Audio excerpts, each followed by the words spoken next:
Welcome to Sneha TV. Shanti endowment డిపార్ట్మెంట్లో assistant కమిషనర్గా చేసినటువంటి శాంతి సంబంధించినటువంటి చాలా స్టోరీస్ మనం వింటా ఉన్నాం సోషల్ మీడియాలో. మన ఛానల్లో కూడా చాలా వీడియోస్ చూశారు. అయితే ఇప్పుడు శాంతి భర్త మదన్ మోహన్ మన ఛానల్ని సంప్రదించడం జరిగింది. మాట్లాడుతూ అన్నారు. కొన్ని కారణాల వల్ల నిన్న బిజీగా ఉండి ఆయనతో మాట్లాడలేకపోయాం. అయితే ఇప్పుడు లైవ్లో అతనితో మాట్లాడే ప్రయత్నం చేద్దాం. ఆయన ఏమంటారో చూద్దాం. విజయ్ గారు ఒకసారి ట్రై చేయండి. తను ఎందుకు అప్రోచ్ అయ్యాడో తెలియదు, ఏదో చెప్పాలనుకున్నట్టు అనిపించింది నిన్న కదా.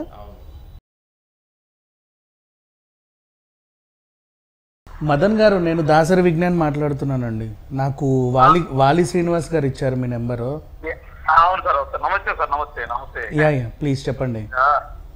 చాలా రోజులు అదే ఒక 10 days నుంచి మీతో మాట్లాడదాం అనుకుంటున్నాను. నెంబర్ దొరకట్లేదు నాకు.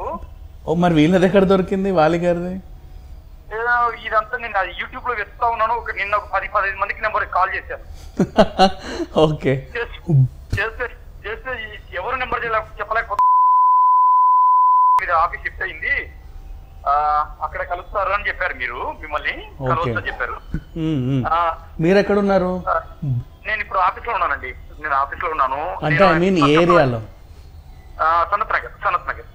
సనత్ నగరా? ఇక్కడే పక్కనే పక్కనే.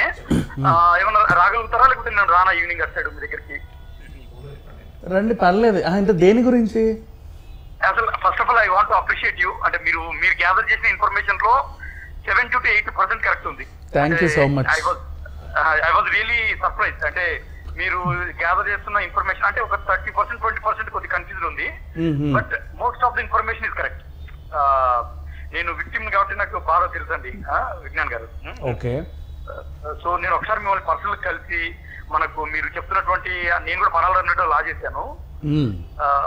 సో నేను తనతో 11 ఏళ్ళు ట్రావెల్ చేశాను. మీరు పడాల రామిరెడ్డి కాలేజీలో తన గురించి నాకు ఆ 20% డౌట్ కొంచెం నేను మిమ్మల్ని అడుగుతా, తీరుస్తారా? ఒక్క నిమిషం. మదన్ గారు శ్రీనివాస్ వాలి అండి, వాలి శ్రీనివాస్ అండి. నమస్తే. నేను కూడా లైన్ లో ఉన్నాను, అది చెప్దామని ఉన్నారు. మేము మామూలుగానే నేను ఉన్నాను, వాలి గారు కూడా ఉన్నారు ఇక్కడే. రాగానే చెప్పారు ఇలా మదన్ గారు కాల్ చేశారు అది ఇది అంటే, అవునా ఏంటో కనుక్కుందామని కాల్ చేశాను. పర్లా, మీరేం చెప్తారో కలిసి చెప్పండి. నాకైతే 2 డౌట్లు తీర్చండి. 2010 నుంచి 2015 అంటే అకాడమిక్ ఇయర్ ప్రకారంగా 2011 నుంచి 2016కి అయిపోతుంది కోర్సు. మరి 2018 యాక్చువల్గా అక్కడ పోస్టింగ్ రావాలి అనుకుంటే ఏదో కోటా ఒకటి ఉంటుంది, ఖచ్చితంగా ఎస్టీ వాళ్ళకి ఇవ్వాలి. కాకపోతే ఏంటంటే ఎవరు లేరు అనేది ఒకటి క్రియేట్ చేయాలి. అలా క్రియేట్ చేసినప్పటికీ కూడా 3.5 years మినిమం ప్రాక్టీస్ ఏదో ఏడవాలి. అది లేకుండా 2.5 yearsకే ఇక్కడికి పోస్టింగ్ ఎలా వచ్చింది? అంటే మీరు, నేను హానెస్ట్ గా ఇంటర్వ్యూకి తను 5 lakhs ఎంతో అడిగింది నన్ను. అడుగుతున్నాను 1.5 lakhs ఇచ్చాను ఇంటర్వ్యూలో మేనేజ్ చేసుకుని. అంటే హానెస్ట్ గా అంటే మార్కులు తక్కువ వచ్చాయి అన్నది నిజమే. ఆ తర్వాత సెకండ్ లిస్ట్ లో కొన్నాళ్ళు అంటే ఒక 6 months 3 months గ్యాప్ ఇచ్చి మళ్ళీ కొత్త రిజల్ట్స్ లో పేరు వచ్చింది అన్నది కూడా నిజమే. అప్పుడు ఈవిని పాస్ చేయించినప్పుడు ఉన్న క్యాండిడేట్ ఇప్పుడు గవర్నర్ కింద CS గా ఉన్నాడు. Wow, super super sir, super super కదా. ఆ క్యాండిడేట్ ఏం చేసి ఉంటాడు? ఆ క్యాండిడేట్ అంటే ఈవెన్ పాస్ చేయించిన క్యాండిడేట్. అవును అవును అవును. తెలుసా మీకు? ఇంకొకటి ఏంటంటే యాక్చువల్లీ ఈవెన్ని తీసుకునే టైంలో ఇద్దరు మహా క్యాండిడేట్స్ బీభత్సమైన ఎక్స్పీరియన్స్తో ST కోటాలో ఒక ఆవిడ, BC కోటాలో ఒక ఆవిడ ఉన్నారు. వాళ్ళిద్దరిని కూడా తప్పించి మరీ ఈవిడకి ఇవ్వాల్సిన అవసరం ఏంటి? అదే నేను అంటే నాకు యాక్చువల్ గా నన్ను కూడా డార్క్ లో పెట్టి అమ్మాయి నాకు ఒక 10% మాత్రమే చెప్పి మిగతా అందరూ డార్క్ లో పెట్టి చేసింది. మీరు చెప్తున్న దాంట్లో నేను 100% ఏకీభవిస్తున్నా ఈ అమ్మాయి రిక్రూట్మెంట్ విషయంలో. ఒక్క నిమిషం. మదన్ గారు, మీరు యాక్చువల్గా ఎంత కాదన్నా మీరు వైఫ్ అండ్ హస్బెండ్ కదా, మీరు ఫర్దర్ గా ఏమైనా కాంప్రమైజ్ అయ్యి ఒకటే అయ్యే ఆలోచన ఉందా లేదా అండి? అవకాశం ఉందా? కాంప్రమైజ్ అంటే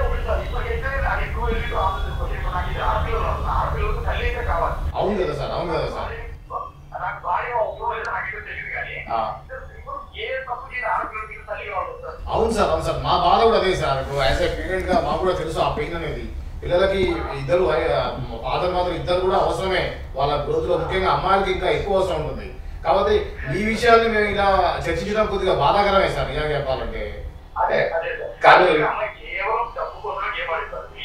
అందులో ఆడు విజయసాయిరెడ్డి, సుభాష్ రెడ్డి, అదే పోతిరెడ్డి సుభాష్, ఈ శాంతి, ఈ ముగ్గురు కలిసి భూదందా కోసమే చేశారు. అది కాకపోతే కొద్దిగా ఓవర్ చేశారు పిల్లలకి. ఓకే ఓకే ఓకే, అవును కరెక్ట్.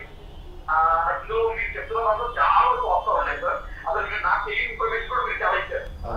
అదే యాజ్ ఏ జర్నలిస్ట్ గా నేను మన విజ్ఞాన్ గారు చాలా దీనిగా వర్కౌట్ చేశారు. విజ్ఞాన్ గారితో కంటిన్యూ చేయండి సార్, మాట్లాడండి. అండ్ ఇంకొక డౌట్ ఏంటంటేనండి, ఆ టైంలో నేను చెప్పిన టైంలో పీరియడ్లో ఒక కొత్త రూల్ తీసుకొచ్చారు. ఈవిడ్ని జాయిన్ చేయడానికి కోసమే ఒక కొత్త రూల్ అప్పుడే ఆ ఇయరే ఆ టైంకే తీసుకొచ్చారు. ఇట్లాంటి సవరణలన్నీ ఎందుకు జరిగాయి?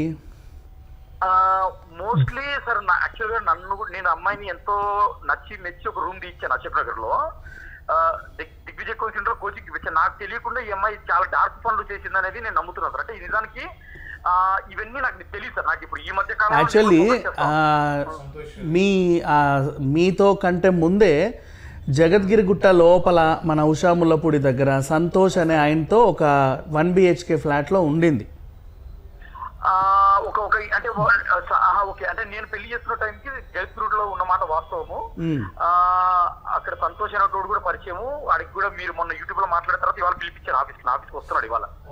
ఓకే, సంతోష్ కులకర్ణి అనేటోడు వస్తున్నాడు నా ఆఫీస్ కి. వాడిని నన్ను ఏదో ఫ్రెండ్ గా మామూలు ఏదో పరిచయం చేసింది అప్పట్లో పెళ్లి అయ్యేటప్పుడు. ఈ భాగవతం అంతా కరెక్ట్ గా చైతన్య అనే పర్సన్ కి బాగా తెలుసు అంటగా? మన జడ్చర్ల చైతన్య ఎగ్జాక్ట్లీ సార్. అది చైతన్య నాకు ఎలా పరిచయం చేసిందంటే, చైతన్య ఇది మై బెస్ట్ ఫ్రెండ్. ఆయన ఏదో అక్కడ ఏదో ఇప్పుడు కొద్ది పొలిటికల్ గా తిరుగుతూ ఉన్నాడు కదా అబ్బాయి లా చేసిన తర్వాత. అవును, చైతన్య కూడా నాకు ప్రపోజ్ చేశాడు అని కూడా అని అప్పట్లో. మీరు చైతన్యని పట్టుకుంటే మీకు ఇంకా కొత్త కొత్త విషయాలు బోల్డ్ తెలుస్తాయి. సంతోష్ దగ్గర కూడా సగమే ఇన్ఫర్మేషనే ఉంటుంది. మీరు సంతోష్ని పిలిచినా కూడా ఆ చైతన్య దగ్గర ఫుల్ ఇన్ఫర్మేషన్ ఉంటుంది. నా దగ్గర చైతన్య నెంబర్ ఉండాలి సార్. ఒక్కసారి ఇఫ్ డోంట్ మైండ్ నాతో షేర్ చేస్తే నాకు నిజంగా ఆయన నెంబర్ తెలియదు. ఆయనకు విషయాలన్నీ తెలుసు అని మాత్రం తెలుసు. చైతన్య నాకు తెలుసు. లావు ఉంటాడు, లావు. అదే ఎస్టీ అబ్బాయి, అతను కూడా ఎస్టీ అబ్బాయి. ఆ మధ్యకాలంలో పరిచయం ఉండే నాకు. మీకు అంటే ఇప్పుడు మీరు కుకట్పల్లిలో చాలా మంది అడ్వకేట్లు, కొంతమంది ఒక 5-6 మంది మిమ్మల్ని అంటే 3-4-5 మంది కలిసి అంటే 7 మాట్లాడారన్నారు. ఇప్పుడు కూడా ఉన్నారు అక్కడ ప్రాక్టీస్ చేసి. మీ బ్యాచ్ వాళ్ళంతా అక్కడే ఉన్నారు. అదే సార్. నేను ఒకసారి ఫస్ట్ ఆఫ్ ఆల్ మిమ్మల్ని ఒకసారి కలిసిన తర్వాత అంటే మీరు చేస్తున్నది అంటే ఈ అమ్మాయి ఓన్లీ సెక్స్ రాకెటే కదా సార్. ఈ అమ్మాయి చాలా క్రిమినల్ మైండెడ్ అమ్మాయి. అంటే నాకు అర్థమైంది ఏంటంటే ఈ భూదందా రాత్రికి రాత్రే జైలు అయిపోవాలని, కోట్లు సంపాదించాలని, ఈ టైప్ ఆఫ్ క్రిమినల్ మైండ్ అంటే నన్ను కూడా పక్కన పెట్టి నన్ను పిచ్చోని చేసేసింది అమ్మాయి. ఓకే, నేను సెంట్రల్ గవర్నమెంట్ లో అసిస్టెంట్ డైరెక్టర్ చేస్తా ఉన్నాను సార్ ఇక్కడ సనత్ నగర్ లో. మరి ఆవిడ్ని ప్రెసెంట్ ఏం చేయాలనుకున్నారు అంటే, అవతల పార్టీ వాళ్ళు ఈవిడ్ని అప్రోచ్ అయ్యారు. అప్రోచ్ అయ్యి ఈవిడ ప్రెసెంట్ సస్పెన్షనే, ఆమెను డిస్మిస్ చేయలా. రేపటి రోజు ఆ సస్పెన్షన్ ఎత్తేసి ఇంకో వేరే డిపార్ట్మెంట్లో ఈవిడ పోస్టింగ్ ఇస్తారు. ఈవిడ అప్రూవల్గా మారితే ఈ కేసులో ఈవిడ డ్యూటీ ఏంటంటే, ఇప్పుడు ఈవిడ అప్రూవల్గా మారి మొత్తం విజయసాయి రెడ్డి గురించి నాకేం తెలియదు, విజయసాయి రెడ్డే చేయించాడని ఈవిడ ఒప్పుకోవాలి. ఒప్పుకున్న తర్వాత ఈవిడికి అలా ఒప్పుకున్నందుకు ఏంటంటే రెమ్యునరేషన్గా వేరే పోస్ట్ ఒకటి ఇస్తారు గవర్నమెంట్లోనే. ఆ సస్పెన్షన్ అలాగే ఉంటుంది. ఎండోమెంట్ డిపార్ట్మెంట్ కాక వేరే డిపార్ట్మెంట్లో ఇస్తారు. తర్వాత కేసు అటు తిరుగుద్ది. ఈ ఇష్యూ ఆఫ్ ముందే ఒక 2-3 వీక్స్ అంటే ఈ ఇష్యూ మీడియాలోకి రాకముందే ఒక 2-3 వీక్స్ ముందే అమ్మాయి సస్పెండ్ అయింది సార్. గవర్నమెంట్ మార్పు సస్పెండ్ అయింది. సస్పెన్షన్ డిస్మిస్ అవ్వలా, డిస్మిస్ అవ్వలేదు. తర్వాత నా ఇష్యూ బస్ట్ అయ్యేసరికి మీడియాలోకి వచ్చేసింది అంతా కూడా. సార్ ఇప్పుడు మీరేమనుకుంటారు సార్? అంటే ఒక మీడియా పర్సన్ గా, ప్రజలుగా, ఒక ఆడియన్స్ గా, అంటే ఆ బేబీకి తండ్రి ఎవరు అనుకుంటున్నారు మీరు? ఒక అంచనా ప్రకారం. మీరు భలే అడిగారు. కానీ యాక్చువల్గా ఎంత కాదనుకున్నాం, అది ఆవిడ పర్సనల్. రెండోది, పిల్లల గురించి, భర్త గురించి, సంసారం గురించి మాట్లాడొద్దని ఆవిడ కోర్టులో అదేదో తెచ్చుకుంది పర్మిషన్. సో ఇప్పుడు తండ్రి ఎవరు అనేది మేము మాట్లాడకూడదు కదా, అది అంతే కదా. ఆవిడ చేసిన అక్రమాలను నిన్నైనా మాట్లాడతా, ఆవిడ బాధితుల గురించి నేను మాట్లాడతా, నాకు ఆ రైట్స్ ఉన్నాయి. కానీ ఆమె బిడ్డకు తండ్రి ఎవరు అనేది ఆమె పర్సనల్, పైగా మాట్లాడొద్దు అని కోర్టులో కూడా ఆవిడ తెచ్చుకుంది. కాబట్టి నేను నా అభిప్రాయం చెప్పడము తప్పే, మీరు నన్ను అడగడం కూడా తప్పే. తప్పకుండా సార్. ఇందులో మీరు ఒక 2 క్యారెక్టర్లు ఏంటంటే బేసికల్ గా విజయసాయి రెడ్డి ఎంత ముఖ్యమో పోతిరెడ్డి సుభాష్ రెడ్డి అంటే జీపీ గవర్నమెంట్ లీడరు, వాడు అంతే ముఖ్యము. డాక్టర్ శ్రీదేవి అని ఒక ఆవిడ ఉంది వైజాగ్. అవును. నిన్న నాకు డీజీపీ ఆఫీస్ కాల్ వచ్చింది సార్. నేను ఆల్మోస్ట్ అందరూ హోమ్ మినిస్టర్ అనిత గారిని డీజీపీ ఆఫీసు లేదా తాడేపల్లి పోలీస్ స్టేషన్ లో, తర్వాత బండి సంజయ్ గారిని ఢిల్లీలో కలిశాను, తర్వాత ప్రైమ్ మినిస్టర్ ఆఫీస్కి వెళ్ళాను. మీరు ఎందుకు ఇంతమందిని కలుస్తున్నారు? ఏం జరిగింది మీకు అంత అన్యాయం? ఇక్కడ విజయసాయి రెడ్డి వీడు పక్కా ఇంపార్టెంట్ క్యాండిడేట్ సార్ ఈ ఇష్యూలో. అవును. మీ టార్గెట్ విజయసాయి రెడ్డి ఒకడేనా? లేదు లేదు, వీళ్ళిద్దరు ముగ్గురు. ఒక విధంగా చెప్పాలంటే విజయసాయి రెడ్డి, సుభాష్ రెడ్డి, శాంతి. ఒక విషయము, ఇప్పుడు మీకు చట్ట ప్రకారంగా విడాకులు అయితే అవ్వలేదుగా? లేదు సార్, లేదు లేదు. ఏదో మీరు ఏదో రాసుకున్నారు. నేను తీసుకోలేదు, విడాకులు తీసుకోలేదు. ఓకే, అయితే ఇప్పుడు మీకు భార్య కావాలి అనుకుంటున్నారా? భార్య అనే క్వశ్చన్ కన్నా సార్ బిడ్డకు తల్లి అయితే కావాలి సార్. నా ఇద్దరు ఆడపిల్లలకి అయితే తల్లి కావాలి. ఆ మగ బిడ్డకు తండ్రి కూడా నాకు తెలియాలి సార్. ఓకే, అంటే ఇంకొక అమ్మాయి ఇంకొకరితో ఎఫ్ఐఆర్ పెట్టుకున్నాక కూడా మీరు ఎందుకు అడుగుతున్నారు అని? నేను ఇప్పుడు సార్ నా భార్య ఏమో నాకైతే తెలియదు. నాకు భార్య ఇప్పుడు నా బిడ్డలకి ఇప్పుడు తల్లి కావాలి కదా సార్. నాకు ఇద్దరు ఆడపిల్లలు. అవును అవును. ఇద్దరు ఆడపిల్లలు. యాక్చువల్గా చట్ట ప్రకారంగా ఏంటంటే ఆవిడ బాధ్యతలు, పిల్లల బాధ్యతలు తల్లే చూసుకోవాలి, భర్త ఎంతో కొంత పంపాలి యాక్చువల్గా చట్ట ప్రకారంగా. ఇక్కడ ఉల్టా జరిగింది. అవును అవును. నేనేమంటానంటే సార్, ఇప్పుడు ఒకటి రేపు కోర్టుకి వెళ్ళిన తర్వాత తను లీగల్ గా డైవర్స్ తీసుకోకుండా ఇప్పుడు అడల్ట్రేషన్ చేసుకోవచ్చు, కానీ ఒకరిని ఇబ్బంది పెట్టి కాదు. అంటే ఇంకొక మొగుడు ఉండగా అడల్ట్రేషన్ ఇద్దరు ఆడపిల్లలు ఉండగా నీకు అది ఇప్పుడు నీకు రిలేషన్ లేకపోతే, మొగుడు లేకపోతే డైవర్స్ తీసుకుంటే ఇక నా అడల్ట్రేషన్ చేసుకోవచ్చు. నువ్వు మొగుడు ఇప్పుడు ఇదే ఆమె చేసిన పని నేను చేస్తే చట్టం ఊరుకుంటారు సార్. ఒకసారి మీరు ఆవిడని సస్పెన్స్ అనేది కూడా ఎందుకు చేశారు అంటే వాళ్ళ రూల్ ప్రకారంగా భర్త పేరు ఎండోమెంట్కి ఒక రూల్ అనే బైలాస్ ఉన్నాయి. అక్కడ ఒక భర్త పేరు ఉన్నప్పుడు ఈవిడ ఓరల్గా ఇంకో భర్త పేరు చెప్పినందుకు ఆవిడని సస్పెండ్ చేశారు. ఆ రూల్ ప్రకారంగానే మెటర్నిటీ లీవ్ లో 2000 ఆ కడుపులో బిడ్డ ఉన్న 6 నెలల బిడ్డ ఉన్నప్పుడు కూడా మెటర్నిటీ లీవ్ తీసుకుంది. ఆ మెటర్నిటీ లీవ్ తీసుకున్నప్పుడు నా పేరు రాసింది. అవును అవును, అదే అందుకే ఆవిడని సస్పెండ్ చేశారు. ఎండోమెంట్ డిపార్ట్మెంట్లో ఖచ్చితంగా ఈ రూల్ ఉంది, ఏ హస్బెండ్ పేరే కంటిన్యూ అవ్వాలి అని. మీ దాంట్లో మీరు రాసుకున్న లాస్ అవి. అవును అవును అవును. నేను ఇప్పుడు మీది ఆఫీస్ మీరు ఆ సంతోష్ని కలిసిన తర్వాత మీకు ఇంకా బోల్డ్ క్లారిటీ వస్తుంది. మీరు సాయంత్రం వస్తే మనం కలుద్దాం. తప్పకుండా. నేను ఇప్పుడు వెళ్ళిపోతాను, 1 అవరే ఉంటాను ఈ ఛానల్లో. మీకోసం ఈవినింగ్ రమ్మంటే వస్తాం. రైట్, మనం ఛానల్లో కలవచ్చు, మామూలుగా క్యాజువల్గా క్యాబిన్లో కలవచ్చు, కింద ఎక్కడైనా బయట కూడా కలవచ్చు, ప్రాబ్లం ఏం లేదు. నేను ఉండేది పర్లేదు సార్. నేను నాది వర్క్ అయిపోతుంది, నీకు మా ఆఫీస్ అయిపోతుంది, మీకు కాల్ చేస్తాను ఒకసారి నేను. ఓకే, అంటే బయలుదేరే ముందు ఒకసారి ఇట్లా మనం డిస్కస్ చేస్తున్నాం. ఇక్కడ మీరు ఎక్కడ రమ్మంటే అక్కడ వస్తుంది దగ్గరలో, అట్లా ప్రాబ్లం లేదు నాకు. ఫైన్ మనం కలిసి మాట్లాడదామండి. శ్రీనివాసరావు గారు ఉంటారు కదా? ఉంటారు, మేము ఇద్దరం ఉంటాము. సాయంత్రం మనం కలుద్దాం. కొంచెం లేటుగా అంటే ఆల్మోస్ట్ ఒక 8-9 వరకు కలుద్దామా? పర్లేదా? ఓకే, షూర్ అండి. ఇది విజ్ఞాన్ గారి పర్సనల్ నెంబర్ అండి. నేను శ్రీనివాస్ అండి. సార్ ఇస్తాను, నేను మీకు వాట్సాప్ చేస్తాను. ఈ నెంబర్ నేను పెడతాను. ఓకే, యాక్చువల్గా మేము షూర్ చేయండి సార్. ఇప్పుడు మేము యాక్చువల్గా ఏమంటారు, ఏం లేదు, ఆల్రెడీ స్టూడియోలో ఉన్నాము. స్టూడియోలో ఉన్నప్పుడే మీరు చేశారు. అది యాక్చువల్గా మామూలుగా 9 o'clock మాకు షూట్ స్టార్ట్ అవుతుంది అనమాట. అదే మీకు చెప్దామని. రైట్ అండి. షూర్ తప్పకుండా. Thank you sir. Madan Mohan గారి ప్రశ్న విన్నారు కదా, దీని మీద మీరు ఏమంటారు? యాక్చువల్గా అతను మాట్లాడే దాంట్లో మీకు ఏమనిపించింది? యాక్చువల్గా తనేం చెప్పాడు అంటే 70% మీరు కరెక్ట్గానే చెప్పారు అండి, 80% ఆల్మోస్ట్, ఓ 20% కొంచెం అటు ఇటుగా ఉంది అని అన్నాడు. అంటే ఇక అది వాళ్ళ పర్సనల్ కదా, ఇంకా మరీ అంతవరకు అయితే ఎవరికి తెలియదు. మనం ఆల్మోస్ట్ 80% మన ఇన్వెస్టిగేషన్లో కరెక్ట్గానే వచ్చింది. ఆయనకు తెలియని విషయాలు కూడా మనం బోల్డ్ అని చెప్పాము. ఇప్పుడు ఆ సంతోష్ దగ్గర ఉన్న ఇన్ఫర్మేషన్, ఆ చైతన్య అనే మనిషి దగ్గర ఉన్న అసలు ఇన్ఫర్మేషన్ ఈయనకు కూడా పరిచయమే, అదే బ్యాచ్మేట్.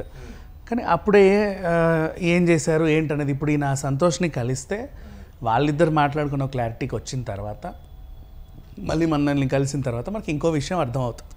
అది జరిగింది. అంటే విజయ గారు మామూలుగా అప్పుడు సొసైటీలో అందరూ కూడా ఏంటంటే ఒక పక్కన శాంతి, ఇంకో పక్కన అమ్మాయి లావణ్య, ఇవన్నీ వింటుంటే ఇదంతా ఇటువంటి విషయాలు మనకు అవసరం అనేది అనుకుంటారు. ఇంకొకటి దువ్వాడ శ్రీనివాస ఇష్యూ, ఇవన్నీ చూస్తుంటే సొసైటీ ఎడిపోతుంది అనేది ఒకటిను, ఇదంతా చర్చ మాకు అవసరం అనేది ఒకటి ఉంటుంది. ఇంకోటి అంటే నాకు అనిపించే యాంగిల్ ఏంటంటే ఇప్పుడు భార్య భర్తల మధ్యలో కూడా ఆయన రచ్చకెక్కడమే ఒక విధంగా జనాలు కొంతమంది తప్పడుతున్నారు.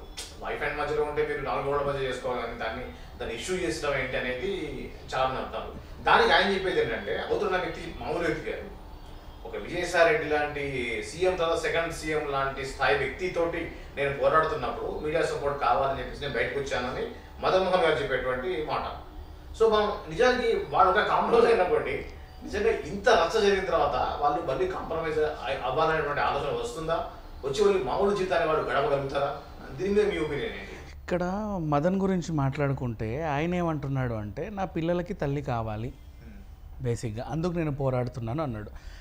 ఆయన ఏం చెప్పాడో ఏం క్లారిటీ ఉందో మనకు తెలియదు, కానీ అతని నొప్పి నేను చెప్పనా, ఒక అమ్మాయిని నమ్మాడు, పెళ్లి చేసుకున్నాడు, పెళ్ళికి ముందు ఆమె రంగు బాగోతాలు ఈయనకు తెలియదు అని చెప్పుకున్నాడు. అంటే ఈయన పర్సనల్ బాధ చెప్తున్నా. పెళ్ళికి ముందు ఆమె రంగు బాగోతాలు ఈయనకు తెలియదు, పెళ్ళైన తర్వాత ఈమె రంగు బాగోతాలు కూడా ఈయనకు తెలియదు. కానీ ఓవర్ నైట్ స్టార్ అయిపోయింది, రిచ్ అయిపోయింది, ఏదో చేసింది, సంథింగ్ వాజ్ హ్యాపెండ్. ఎందుకు అంటే పలానా ఎవరో పెద్ద మనిషి ట్రాప్లో పడింది, ఈమె ఆ పెద్ద మనిషి దగ్గర ఉన్న చిల్లరకి కకృతి పడింది. ఫస్ట్ నుంచి శాంతి చిల్లర కకృతి పడుతుంది అన్న విషయం మనము హాస్టల్ డేస్ నుంచి మాట్లాడుకున్నాం కదా. ఫోన్లో ఎక్స్చేంజ్ నెంబర్ నుంచి ఆమె ఫోన్లో ఎలా అయితే మార్చిందో అక్కడ దాకా మనం మాట్లాడుకున్నాం. ఎలా అయితే సింగిల్ బెడ్రూమ్ ఫ్లాట్కి వెళ్ళింది, ఎలా అయితే పెళ్లి చేసుకుంది, తర్వాత ఇప్పుడు ఎలా అయితే రిచ్ అయింది, ఇవన్నీ మనకు తెలుసు బేసికలీ. సో ఈ అట్లా ఒక పెద్దోడి ట్రాప్లో పడింది. ఫస్ట్ ఒకటి దగ్గరికి వెళ్ళింది, 6,000 ఇంట్లో కొంపలో 5,000 హాస్టల్ కంటే 6,000 కొంప బెస్ట్ అనుకొని వెళ్ళింది. అద్దె హాస్టల్ కంటే సొంత సామాన్లతో ఉండడం బెటర్ అనుకుంది. దానికంటే బాగా ఇంకొకటి తగిలేసరికి అతన్ని పెళ్లి చేసుకుంది. ఇతనికంటే బాగా ఇంకా అసలు పెద్ద కొండ దొరికేసరికి, మొత్తం బంగారు కొండ దొరికేసరికి అటువైపు అర్రులు చాచింది. సో ఇది శాంతి వ్యవహారం. సో ఈయనకేంటంటే నేను పెళ్లి చేసుకున్న అమ్మాయిని ఎవడో ట్రాప్ చేసి ఆశ కలిపి నేను వేస్ట్, ఆమె లైఫ్ని నేను బెస్ట్గా తీర్చిదిద్దా అని చెప్పి పైగా ప్రెగ్నెంట్ కూడా చేశారు.